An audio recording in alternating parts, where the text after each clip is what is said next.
We can get a better look at the wiring things that I've done. First off, great advice from people on the motored bike forum about heat shrinking the wiring, getting rid of the original connectors, making positive connections and heat shrinking those connections to tidy things right up. So I ended up using the screw for the water bottle, filed off the paint,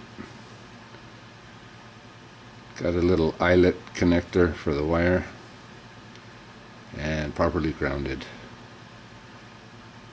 the green wire to the frame. Yellow wire hooks into the blue line, and black to black.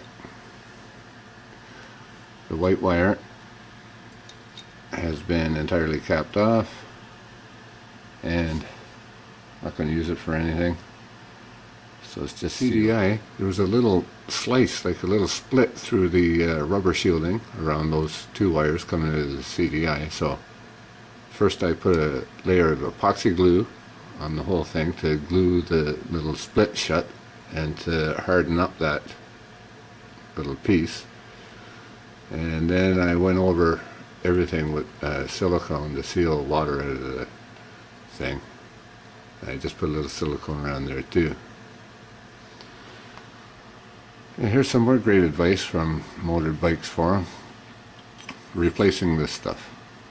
This is a B6HS Sport spark plug,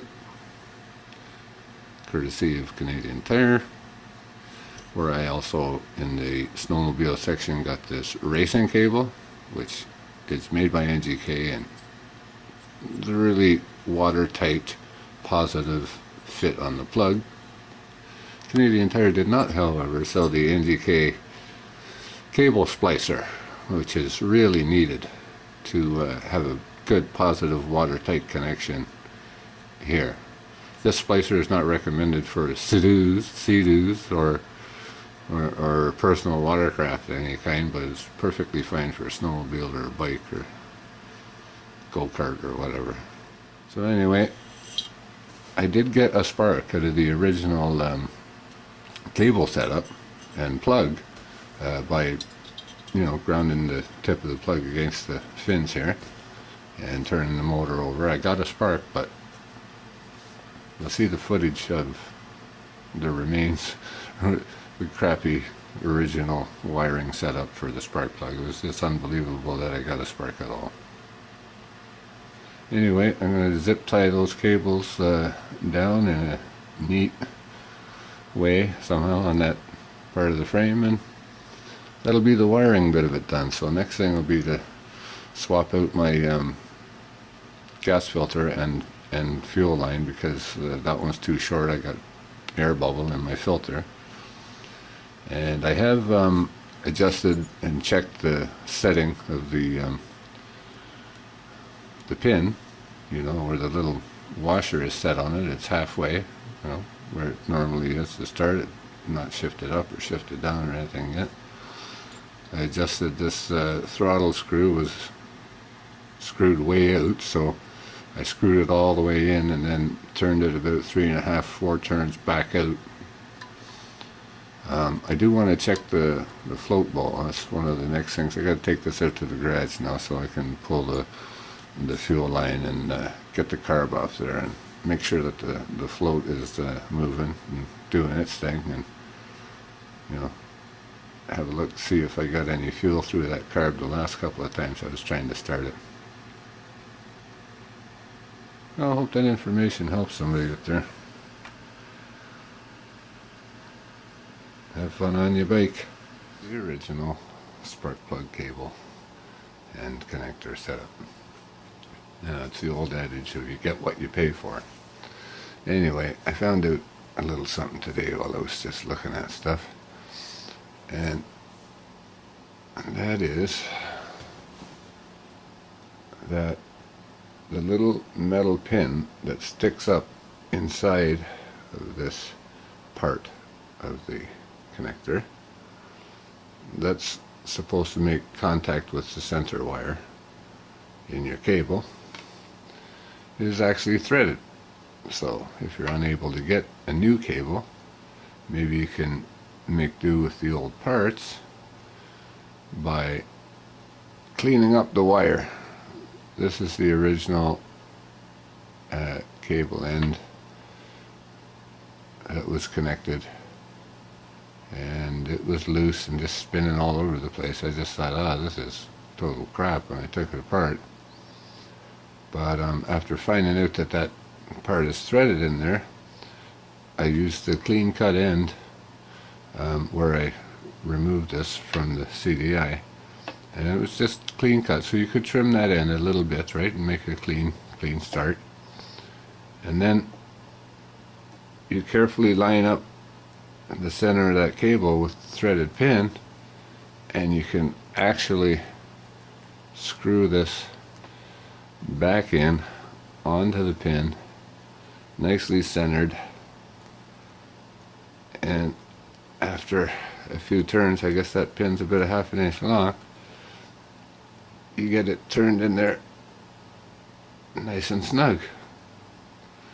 So you can put this rubber cap back on, making sure not to bend this too much, because that's a pretty stiff wire.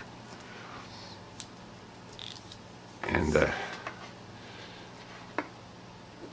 basically you got a nice cleaner connection using the existing stuff, instead of having to go out and buy better quality in a pinch. You know, if you're on the side of the road, knowing you can do this could make all the difference in getting home or not.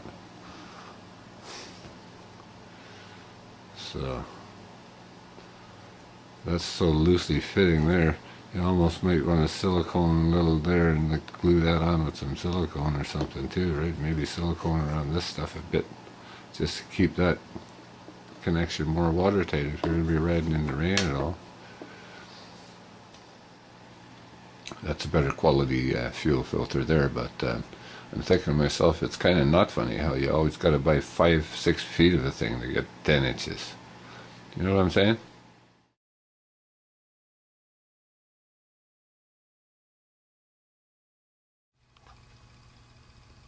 When you're installing your clutch arm, you know, your clutch cable,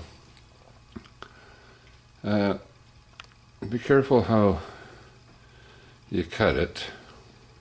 The little end cap, I put it on here, I had to remove it, reinstall the clutch cable, and I ended up with this bit of frayed stuff on the end. Now, I took the bike out today to start it up for the first time since doing some of the modifications, you know, the improvements that I made on it last winter, including, you know, replacing the spark plug and cable, etc. But my pants kept hooking up on the bloody thing, and it's a real nuisance. I had to tuck my pants inside my sock. Alright, spring has sprung early here in Canada this year, so I decided to see if I could get that ROBOBIKE started up today, and had a little bit of success with it. Still need to make a few adjustments for her to go faster, but I had her up to 47 kilometers an hour on my first run. But I'll see if my wife will take a little shot of me starting her and riding her here today.